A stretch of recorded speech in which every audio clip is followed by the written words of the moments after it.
Right, so we're asking this question: will there be a TV blackout today, June 17? If you're watching us, obviously, we're not, because in conformity with international standards, all TV were to go digital by June 2015, and Ghana has missed out on the migration cutoff date. And will Ghanaians be staring at blank analog TV screens like it happened in some African countries? Nako Kobla finds out.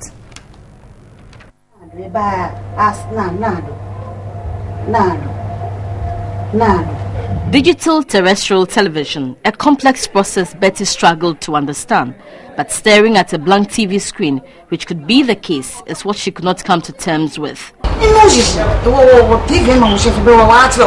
There are several ways of receiving TV signals, either through cable, the internet, or with a satellite dish. Another way is through an antenna, which receives the signal from a TV tower. Many Ghanaian households used to the free-to-air channels find themselves in this category. The Communications Ministry in April announced Ghana cannot meet the June 17 deadline due to the inability to secure a Chinese Exim Bank loan to finance the installation of infrastructure. So what is likely to happen?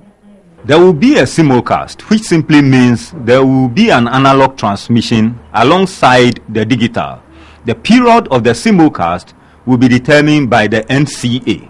Households which receive TV signal through the ordinary antenna will be affected in a changeover to digital terrestrial TV. These households do not need to buy a new TV set.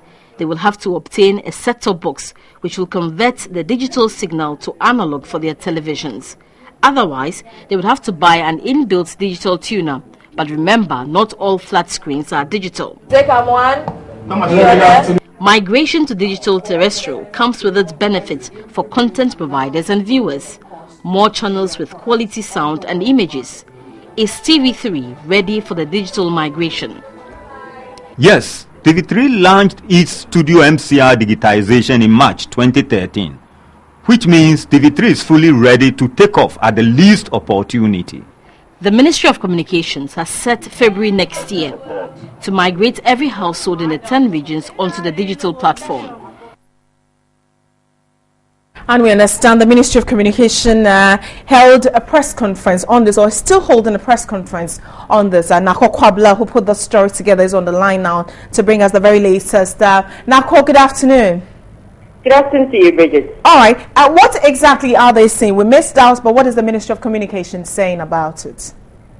Well, the Deputy Minister of Communications, Ato Sapon, actually addressed the press conference, and what he said was that it's unfortunate that Ghana has now started the process of migrating to digital. The process actually starts today, and it's because of the issues we had with funding previously.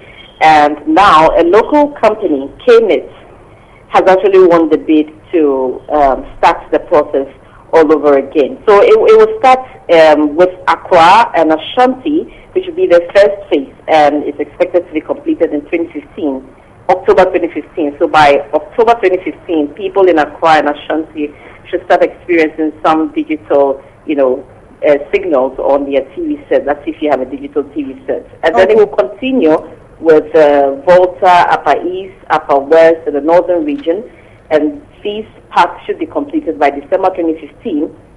And then we'll have BA, Bodanafo region, the Western region, Central region, Eastern region, also having theirs completed in March 2016. So it will be done in 3 phases.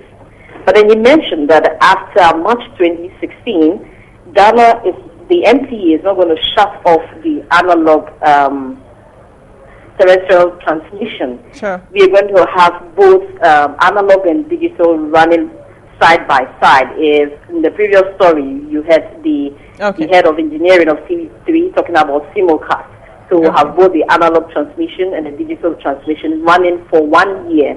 By that time, they believe that almost every Ghanaian would have heard the message to get a set-top box or get a digital TV, and then everything will be set by then. Okay. What reasons were accounted for the delay, and the delay now that we're going to start the implementation because the company has won the bid? Does it have any impact whatsoever on the platform? Well, the independent broadcasters, they said it was quite unfortunate because there are benefits to this whole digital migration, and Ghana will lose out in the time being until the end of 2015 to March 2016. But then again, some of the issues in the previous